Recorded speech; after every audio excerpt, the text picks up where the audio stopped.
If you think of mountains and mysterious creatures, your mind probably turns to the abominable snowman, especially if you're thinking about humanoid figures half glimpsed in treacherous conditions. Yet you may not immediately think of the Grey Man of Ben Macdui. Ben Macdui is the second highest mountain in Scotland after Ben Nevis. It lies among the Cairngorms mountains in the Eastern Highlands. A favourite with climbers, it's also believed to be the home of the mysterious Grey Man. The first recorded encounter appears in 1925, making it a surprisingly late addition to the canon of mysterious creatures and supernatural figures haunting the landscape of the British Isles. The inconclusive evidence also means that debates over the Grey Man's existence continue. So let's go and dig into these stories in this week's episode of Fabulous Folklore. Hello there and welcome to Fabulous Folklore, the podcast for all things folklore, occult and just a bit weird. I'm your host Icy Sedgwick, blogger, fantasy author and your guide into these rather mysterious realms. I've got some rare things to show you, so come on in, take a look around, but be careful not to touch anything. These things sometimes bite. Well, hello there and welcome back to Fabulous Folklore with me, your host Icy Sedgwick.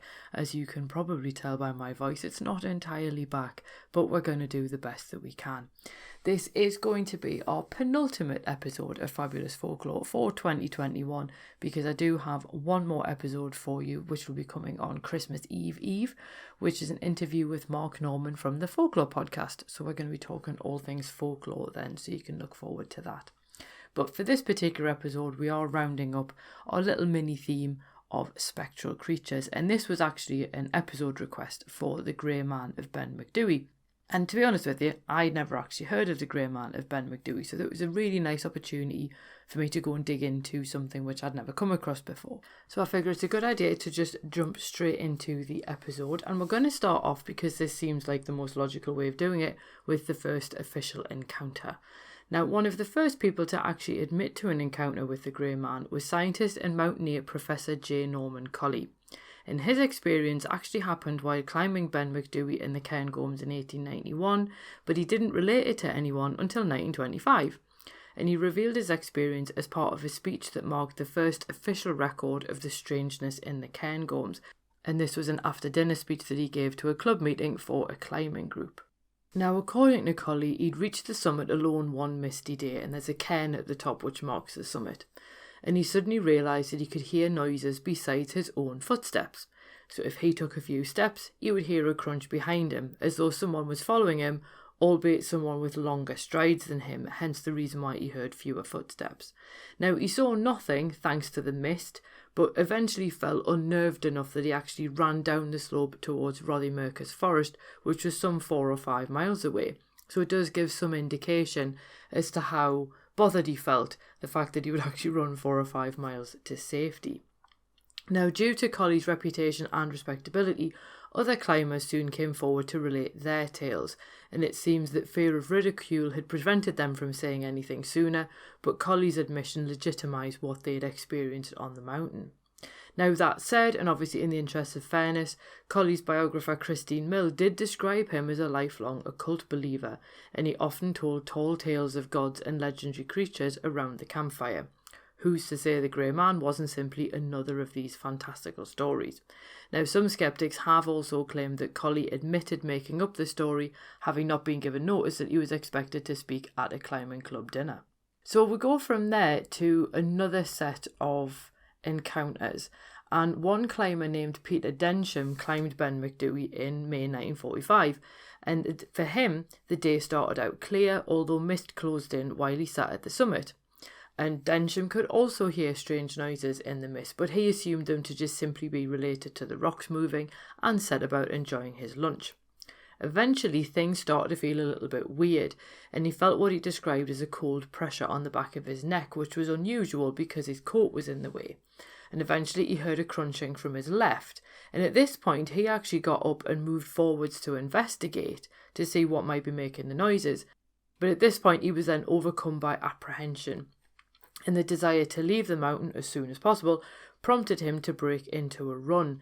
Now here he actually found himself running towards one of the crags, and he described the sensation as if someone was pushing him.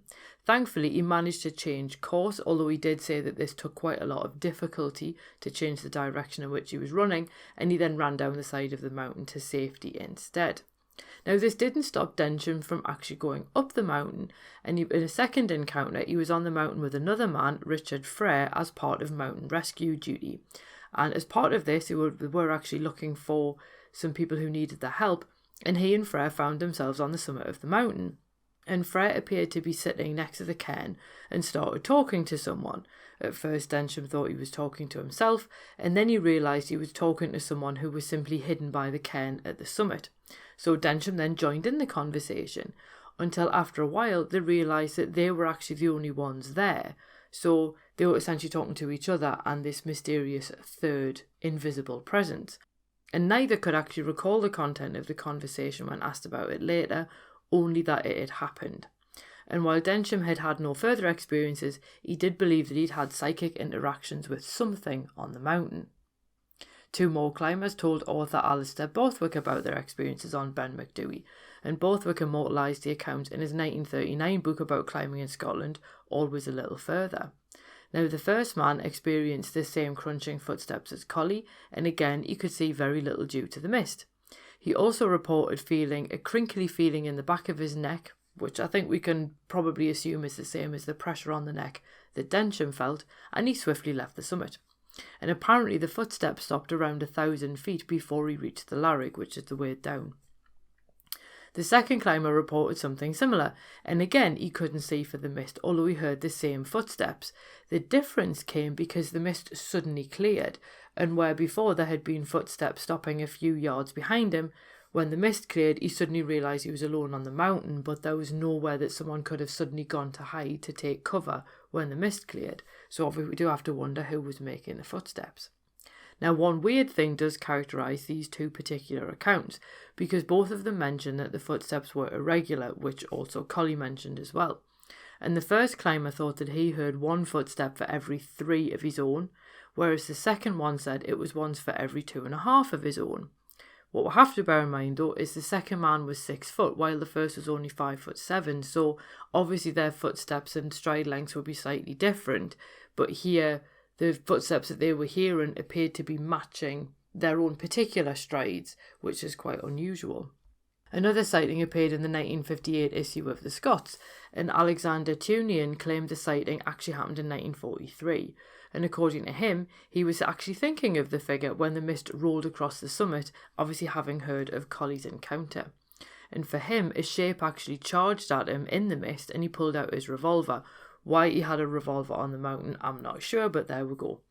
And he fired 3 times, but it didn't deter the figure, so he's either a really rotten shot or the bullets just went straight through the figure. Tunian basically took the hint and fled, although he did admit that he'd never had another encounter despite frequent visits to the mountain after that point. So what we basically have here is we have people who are experienced climbers who know what they're doing, going up the mountain, mist rolls in, and then they have some kind of strange encounter when they're at the top. So what exactly does the grey man actually look like? Because obviously you assume there must be some kind of description in order to have the term grey man of Ben Macdui. Well, most people agree that the figure is around 10 feet tall, covered in hair, with long legs, talons on the toes and pointed ears. Obviously comparisons with the yeti are inevitable. Now some witnesses also claimed the creature wore a top hat when they saw it, which does seem a little bit unusual, and others described the crunching footsteps heard by Colley, or they mentioned weird singing or ghostly laughter. And climbers usually report feeling a presence more often than they actually see one, and the atmosphere appears to be pervaded by a sense of terror, despair and general negativity. So while the more famous encounters don't include a sighting, a lot of the ones that do often agree on what it was that they actually saw. But obviously the fact that encounters often happen in misty conditions clearly makes visibility difficult. So how do we actually explain the grey man of Ben Macdui? And indeed, can we explain the grey man of Ben Macdui? Well, some people go with the usual explanation that he's a type of yeti or a Bigfoot of some description. And obviously this would put him into the same category as the abominable snowman or the Sasquatch. And as always, there are issues with this explanation, such as lifespan and an apparent lack of mating partners in the area. Another explanation involves aliens, because of course it does. And yet a third refers more to the area than the creature itself, and in this particular theory, Ben Macdui becomes a kind of liminal point between two worlds, and the Grey Man thus becomes a guardian to prevent people from wandering between the two. Another theory sees the Grey Man as a manifestation of the spirit of the mountain, which is then somehow created psychically in the mind of the viewer. So we do have some quite interesting theories across a bit of a span there. I mean, obviously I think we can probably discount the aliens one, but the idea of the summit of the mountain being important in some way, and the Grey Man is basically there to kind of keep people away. Who's to say that doesn't explain the feelings of apprehension? I mean, that then itself becomes a way of getting people away from the summit of the mountain. And the fact that these things often happen when it's misty perhaps would somehow feed into that explanation. But of course there are also more mundane theories, and these range from optical illusions, a quirk of geology, or even hallucinations caused by the altitude and the lower levels of oxygen. Obviously all of those are equally plausible, and we do have to remember no photographs exist of the Grey Man, so it's not like the blurry or somewhat indistinct photos that you occasionally get of Bigfoot. There is no photographic evidence of the Grey Man, and even some footprints that someone thought they'd found actually turned out to be a strange phenomenon which is caused by the interaction of rain and snow. And Shirley Cunningham also makes the point that the unearthly cries that have been heard on the mountain could equally come from male ptarmigans rather than the Grey Man, which is plausible. And one particular phenomenon that we have to bear in mind is that of Brocken specters. And this happens when a climber is climbing, obviously, and they have the sun behind them, and their shadow is then cast across a lower level of cloud or across mist. And then basically the shadow becomes magnified and distorted by the atmosphere, and it can then cause people to see figures where there are none. This, of course, would perhaps explain Tunian's encounter, where he was firing at a figure in the mist. It could entirely be the reason why it didn't deter the figure was because there really was no figure, it was actually his own shadow. Now, a sighting involving this explanation on Ben Macdui actually dates to 1791.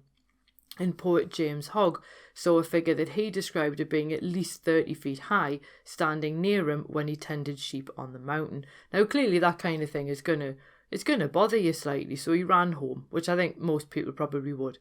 But the next day, the same thing happened. And this time, he was surprisingly struck more by curiosity than fear.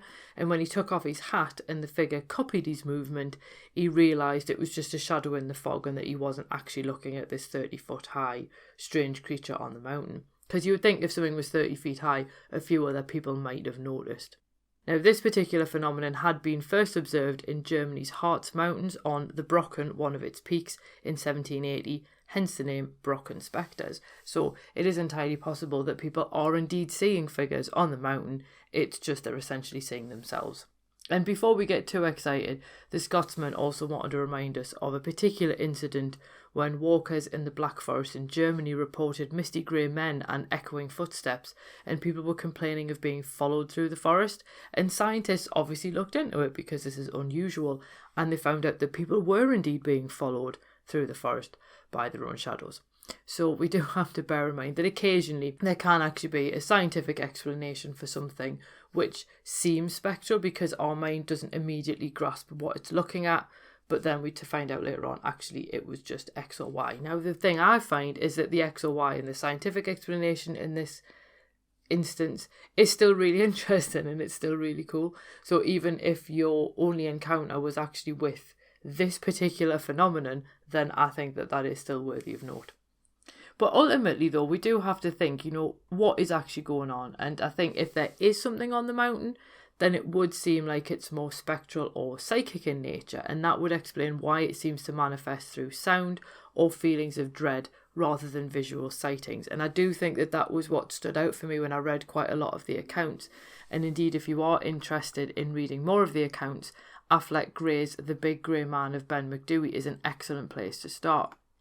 When you read a lot of the sightings, and there are a lot more than I could have included here, because as always these episodes are just like an introduction to a topic, a lot of the sightings did involve some kind of sense of dread or some kind of feeling of not being in control of your own limbs and so on and things like that. So there is some weird sense of being compelled to do something, or indeed just feeling like you don't belong in a particular area.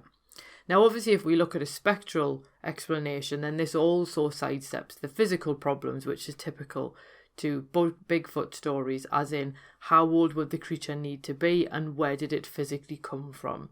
Now, bearing in mind the fact that obviously the first sighting of collies is apparently 1891, but then we also then have sightings going through into the mid-40s, even notwithstanding the later ones. You're then looking at that creature would need to essentially be in its 50s or 60s in order for somebody to be able to encounter it, unless there's more of them.